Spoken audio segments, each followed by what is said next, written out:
ನಮಸ್ಕಾರ ಕರ್ನಾಟಕ. ನಾನು ನಿಮ್ಮ ಪ್ರೀತಿಯ ಜೆ.ಪಿ. ಮೈಸೂರು ಪಾಕ್. ಆಹಾ, ಈ ಹೆಸರನ್ನೇ ಕೇಳದವರೇ ಇಲ್ಲ ಅನ್ಸುತ್ತೆ ಅಲ್ವಾ? ಇನ್ನು ಇದನ್ನು ಕೇಳ್ತಾ ಇರೋ ಕೆಲವರು ಬಾಯಲ್ಲಂತೂ ಇಷ್ಟೊತ್ತಿಗೆ ನೀರು ಬಂದಿರತ್ತೆ. ಹೌದು ಸ್ನೇಹಿತರೆ, ಇವತ್ತಿನ ಕತೆ ಇದೇ ಮೈಸೂರು ಪಾಕಿಗೆ ಸಂಬಂಧಿಸಿರುವಂಥದ್ದು. ಆ ಸ್ವಾರಸ್ಯಕರ ಕತೆ ಏನನ್ನೋದನ್ನ ಕೇಳೋಣ ಬನ್ನಿ. ಅದು ಮಹಾರಾಜ ಶ್ರೀ ನಾಲ್ವಡಿ ಕೃಷ್ಣರಾಜ ಒಡೆಯರ ಆಳ್ವಿಕೆಯ ಕಾಲ. ಒಂದು ದಿನ ಅಡುಗೆ ಮನೆಯಲ್ಲಿ ತರಹೇವಾರಿ ಭಕ್ಷ್ಯ ಭೋಜ್ಯಗಳ ತಯಾರಿ ನಡೆದಿತ್ತು. ಅಡುಗೆ ಮನೆಯ ಪ್ರಮುಖರಲ್ಲೊಬ್ಬರಾದ ಕಾಕಸರ ಮಾದಪ್ಪನವರು ಆ ದಿನ ಒಂದು ಹೊಸ ಬಗೆಯ ತಿನಿಸನ್ನ ಮಾಡುವ ಗಡಿಬಿಡಿಯಲ್ಲಿದ್ದರು. ಅಂತೆಯೇ ಮಿಕ್ಕವರಿಗೆ ಅವರವರ ಕೆಲಸದ ಭರಾಟೆ. ಆಗ ಮಹಾರಾಜರ ಸವಾರಿ ಅಡುಗೆ ಮನೆಗೆ ಆಗಮಿಸಿತ್ತು. ಅವರು ಬಂದಿದ್ದನ್ನ ಯಾರಂದ್ರೆ ಯಾರು ಕೂಡ ಗಮನಿಸಲಿಲ್ಲ. ಮಾದಪ್ಪನವರಂತೂ ತಮ್ಮ ಹೊಸ ಭಕ್ಷ್ಯದ ತಯಾರಿಯ ಅಮಲಿನಲ್ಲಿ ಮುಳುಗಿ ಹೋಗಿದ್ರು. ಸದ್ದಿಲ್ಲದೆ ಅವರ ಹಿಂದೆ ಹೋಗಿ ನಿಂತ ಮಹಾರಾಜರು ಅವ್ರು ಏನು ಹೊಸದನ್ನ ಮಾಡ್ತಾ ಇದ್ದಾರೆ ಅನ್ನೋದನ್ನ ಗಮನಿಸ್ತಾ ಇದ್ರು.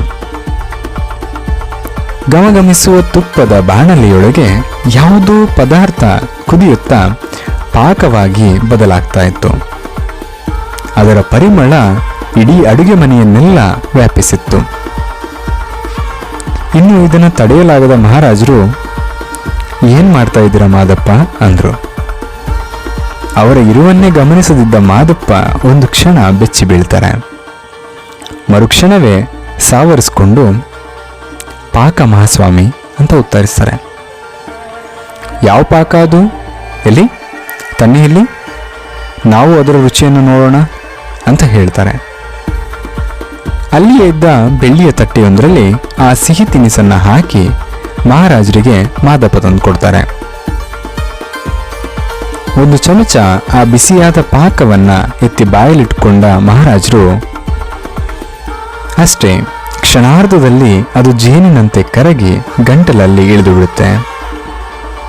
ತುಂಬ ಖುಷಿಯಾದ ಮಹಾರಾಜರು, ಯಾವ ಪಾಕ ಇದು ಮಹಾದಪ್ಪ ಅಂತ ಕೇಳ್ತಾರೆ. ಸ್ವಲ್ಪವೂ ತಡವರಿಸಿದ ಮಾದಪ್ಪನವರು ಸ್ಪಷ್ಟವಾಗಿ ಮಹಾರಾಜರಿಗೆ ಹೇಳ್ತಾರೆ, ಮಹಾಸ್ವಾಮಿ, ಇದು ಮೈಸೂರ ಪಾಕ. ಇದನ್ನು ಕೇಳಿದ ತಕ್ಷಣ ಒಡೆಯರು ಅದ್ಭುತ ಅದ್ಭುತ ಅಂತ ಹೇಳ್ತಾರೆ. ಮಹಾರಾಜರ ಹೃದಯವಂತಿಕೆ ಮತ್ತು ಪ್ರಜಾಪ್ರೇಮ ಎಷ್ಟು ಅಪರಿಮಿತವಾದದ್ದು ಅಂತ ಹೇಳಿದ್ರೆ ಈ ಕೆಳಗೆ ನಾವು ಅದನ್ನು ಗಮನಿಸಬೇಕು. ಊಟವಾದ ಮೇಲೆ ಮಾದಪ್ಪನವರನ್ನ ಕರೆಸಿದ ಮಹಾರಾಜರು ಹೇಳಿದ್ದಿಷ್ಟು: ಈ ಸಿಹಿಯಾದ ಮೈಸೂರ ಪಾಕವನ್ನ ನಾವೊಬ್ಬರೇ ತಿಂದ್ರೆ ನಮಗೆ ತೃಪ್ತಿಯಾಗಲ್ಲ. ಇದರ ರುಚಿಯನ್ನ ನಮ್ಮ ಪ್ರಜೆಗಳು ಕೂಡ ಆಸ್ವಾದಿಸಬೇಕು. ಆದ್ರಿಂದ ನೀವು ಅರಮನೆಯ ಉತ್ತರ ದಿಕ್ಕಿನಲ್ಲಿರುವ ಅಶೋಕ ರಸ್ತೆಯಲ್ಲಿ ಇದಕ್ಕಾಗಿಯೇ ಒಂದು ಸಿಹಿ ತಿಂಡಿಯ ಅಂಗಡಿಯನ್ನ ತೆರೆಯಿರಿ. ನಮ್ಮ ಜನರಿಗೂ ಈ ಸಿಹಿ ತಿಂಡಿ ಸಿಗುವಂತಾಗಲಿ. ಮಹಾರಾಜರ ಆಜ್ಞೆಯಂತೆ ಮಾದಪ್ಪನವರು ಅಶೋಕ ರಸ್ತೆಯಲ್ಲಿ ಒಂದು ಸಿಹಿ ತಿಂಡಿಯ ಅಂಗಡಿಯನ್ನ ತೆರೀತಾರೆ.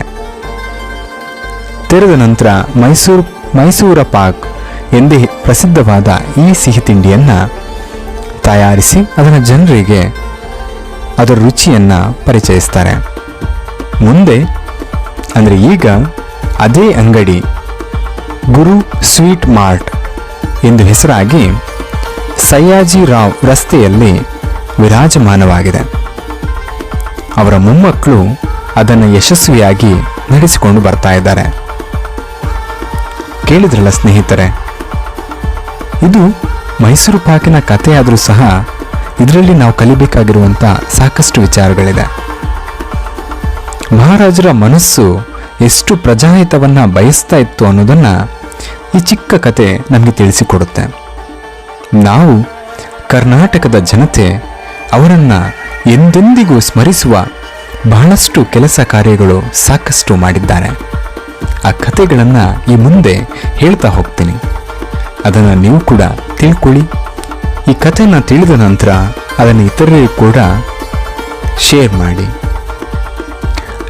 ಇರುವ ಅಷ್ಟು ದಿನ ಕೂಡ ಖುಷಿಯಿಂದ ಇರೋಣ, ಹಾಗೆ ಆ ಖುಷಿನ ಎಲ್ರಿಗೂ ಹಂಚೋಣ ಅಂತ ಹೇಳ್ತಾ ಈ ಕಥೆನ ಇಲ್ಲಿಗೆ ನಿಲ್ಲಿಸ್ತಾ ಇದ್ದೀನಿ. ಇಂತಿ ನಿಮ್ಮ ಪ್ರೀತಿಯ JP.